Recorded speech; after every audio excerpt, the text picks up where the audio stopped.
guys, this is Rick coming at you with Weed to No Basis, the podcast for all things cannabis business related. Are you an entrepreneur? Have something you wanted to create, something you wanted to bring to life in the cannabis industry?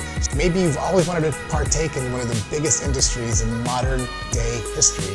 This is the podcast to listen to that. I'm the founder of MJ Hybrid Solutions. We're an online cannabis sales training and education program. So I work primarily with dispensaries, retail stores, and brands to help develop trainings for their employees and their in-house staff. So I got in the industry about 5 years ago. So when I got in, I was working in corporate America. And funny story, I was randomly at a bar with a friend for happy hour. So he kind of chimed in and just basically was like, hey, have you heard of CBD? And this was 5 years ago, remember, 5 years ago is a totally different story. So, I started asking him questions, and one thing led to another, and he's like, well, we're just launching our sales team. We're the first publicly traded CBD company. It's gonna be huge. The market's gonna be massive. Like, we need salespeople. You should come work for us.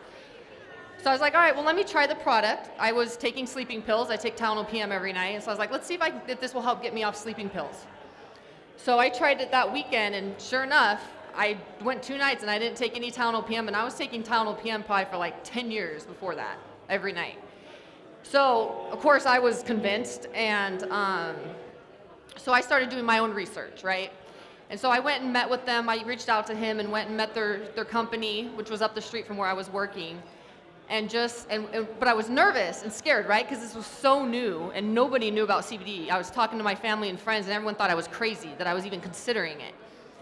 So I went a bunch of times, met with them, started doing my research, and I was like, you know what, I got to do this. It's a new industry. That's something I wanted to do. I wanted to get into a new industry where I could build or grow my own company or business. So I got to do it. So when I got in, they're like, you have the whole USA. Call anybody and sell CBD. We're one of the first companies. We have the best CBD in the world. So I'm all thinking, yeah, this is going to be easy. Like, sell CBD is going to be awesome. No, it was not. Trying to convince people at that time and talk to them about CBD was very difficult. Everyone was scared. No one had a clue about it.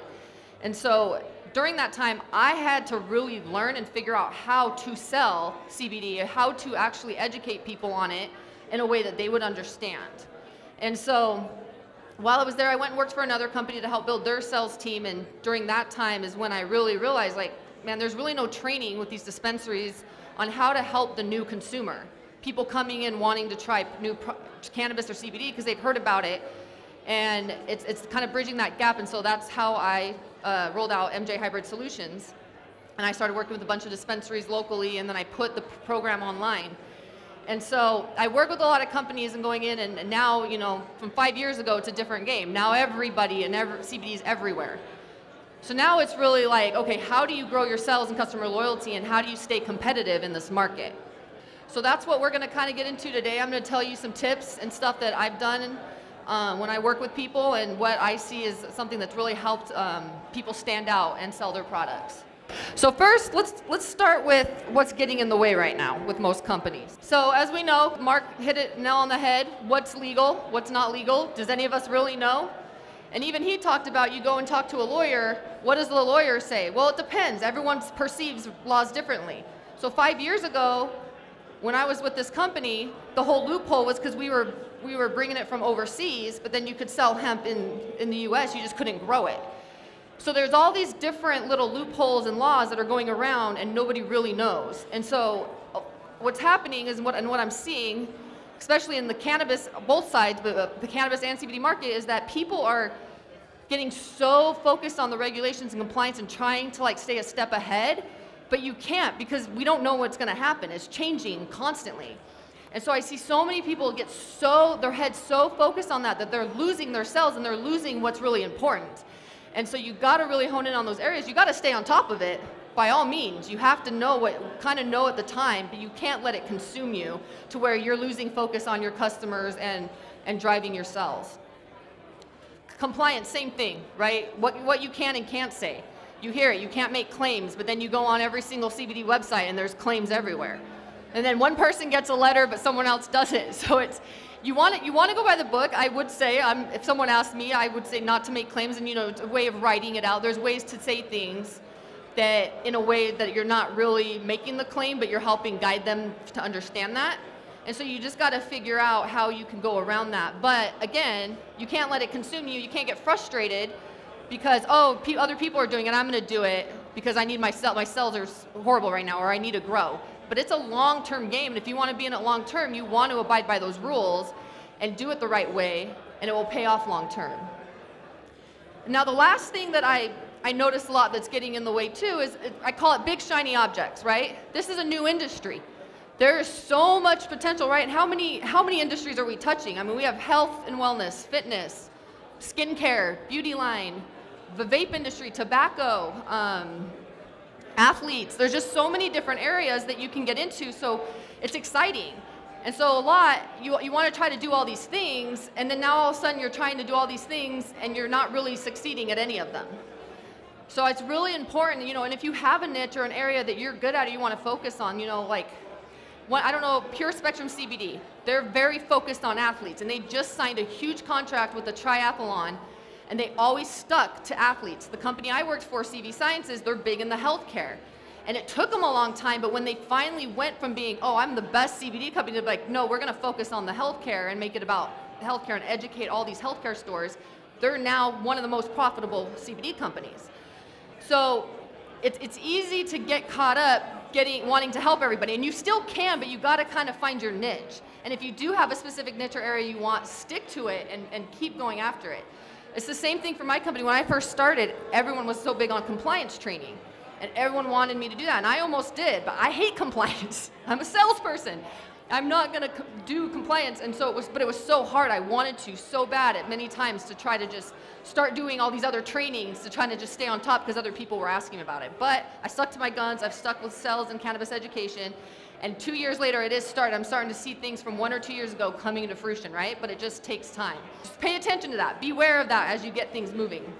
Now let's start focusing on what we can control. One thing that I always really have honed in on, and these are things that I've done since in my past in sales training, is really keeping the main thing, and your focus is people, right? And so I always say this, and I learned this from Danny Johnson, if any of you ever follow her seminars. When you focus on people more than your product, you're going to be successful.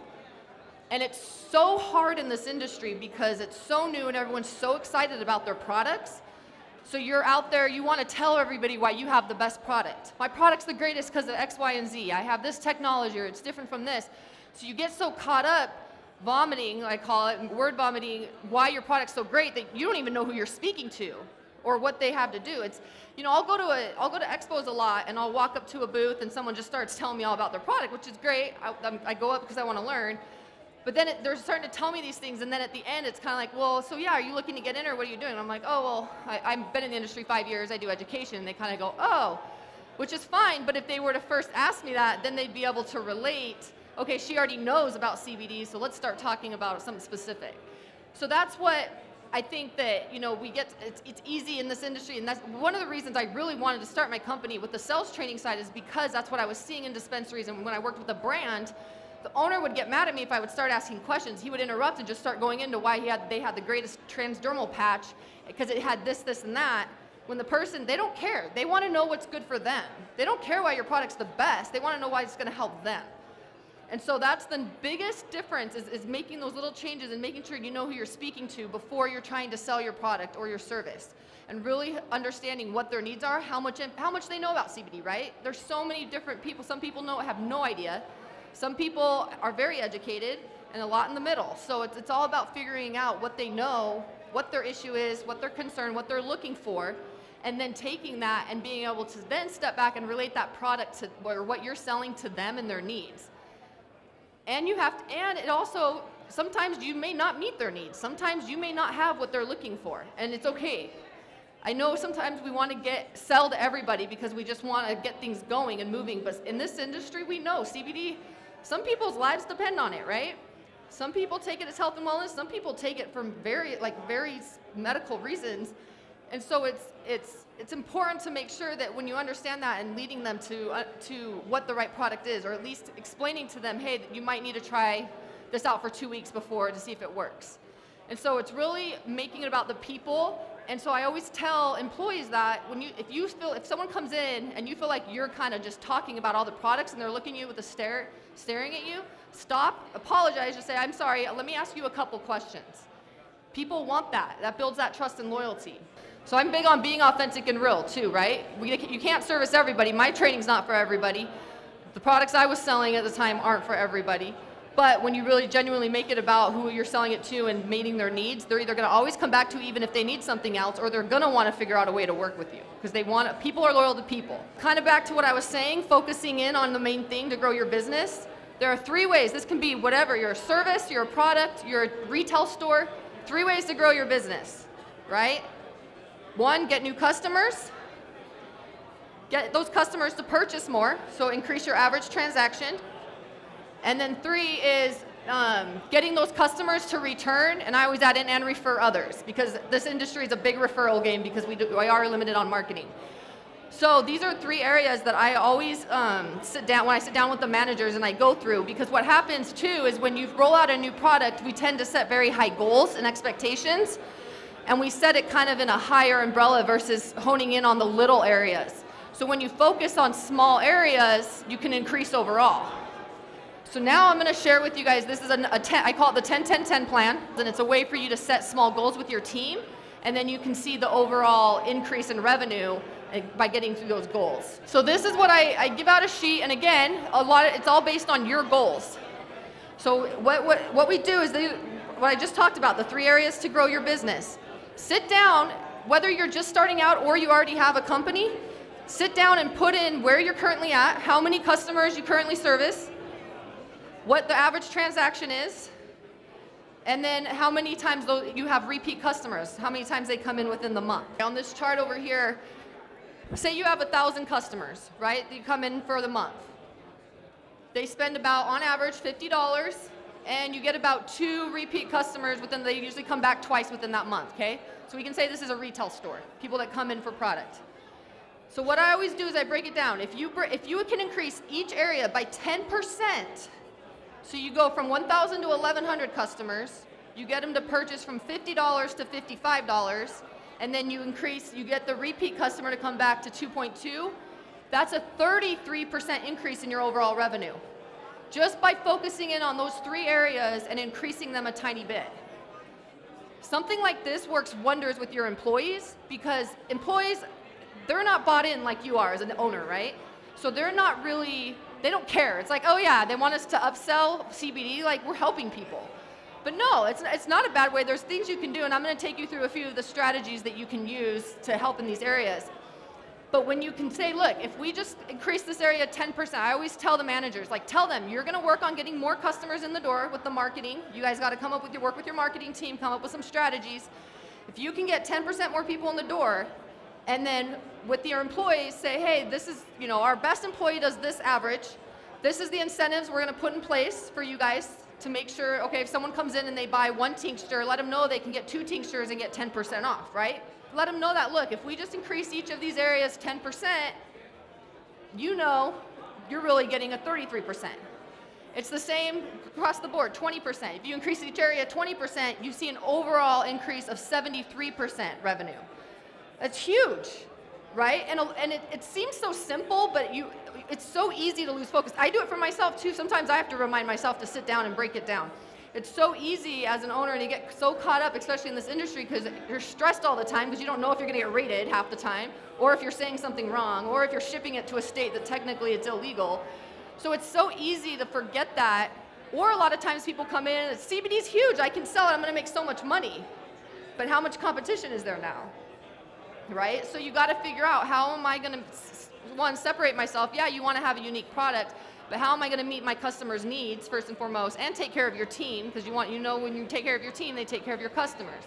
And then setting small little goals throughout each month, and working on those goals as a team, and involving your team in those goals, so when you do reach them, and you can celebrate them and get excited about them. So I'm just going to go through a few stages of within those 3 areas to grow your business, of what you can do to work on those 3 areas, because obviously it doesn't happen by magic, right? So this is for getting new customers in the door. It's increasing your leads and driving more traffic to your store.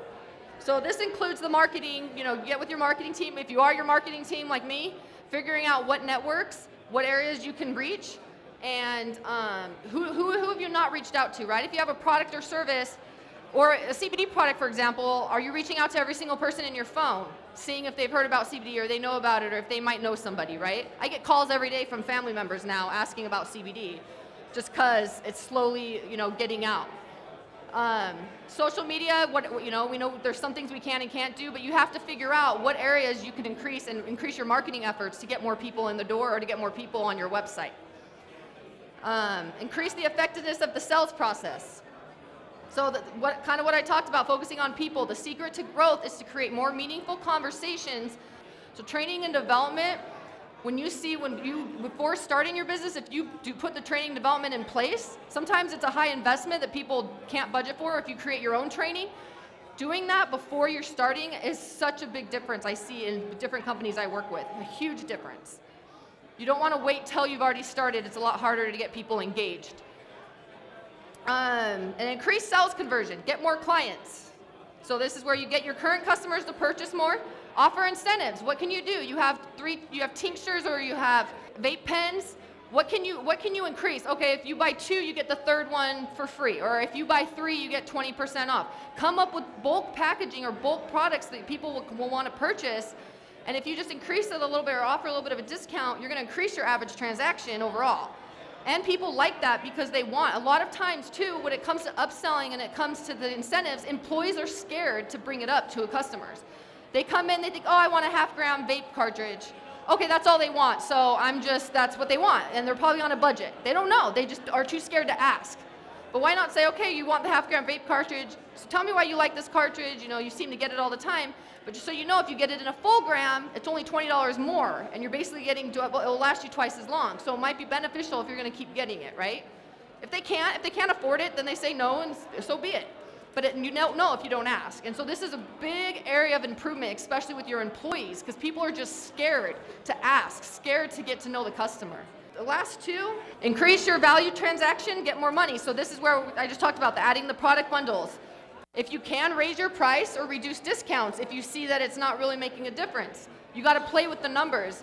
And one other thing too, I tell a lot of people when they start out, even though this kind of goes against the increasing the transaction value, but at first, you offer some big deals, get people to buy your product, get the customers meeting their needs, make sure they like it. If they do, they're going to come back, right? So then once they come back, you can start increasing the price and going by how, the supply and demand and figuring it out. If you try to just price too high because you see other people doing it when you're starting a new product, people might be too scared to buy, right? But if you price too low, then people might think, oh, this is CBD, that's crap product. So you got to find that medium line, but then have early on, offer those incentives, and if you're meeting your customers' needs, you're building that trust, they're going to come back to you, and then once you take away those incentives for first-time customers, that's when you'll start seeing that transaction value increase. And then the last one, add more value. Follow up, give more, figure out what they need. Who are you targeting? If you're in Indiana is a different state than California, right? In terms of what people know. So you got to figure out your customers, you got to figure out where you are, how to meet their needs, and remember, it's a long-term game. Just like alcohol prohibition, when that happened, cannabis prohibition is the same thing. There's going to be a lot of companies coming in, throwing their product, trying to sell, make a quick buck, and then they're gonna be wiped out within a year. It's the long-term game, so be patient, stick to what you believe in, stick to your niche, meet your customers' needs, and long-term you're gonna see that success, you're gonna see your sales grow and your customer loyalty, okay? That's it. I think the last thing I was just gonna say is, when you change the way you look at things, the things you look at change. Right now we're in a crazy, fun time, but it's hard.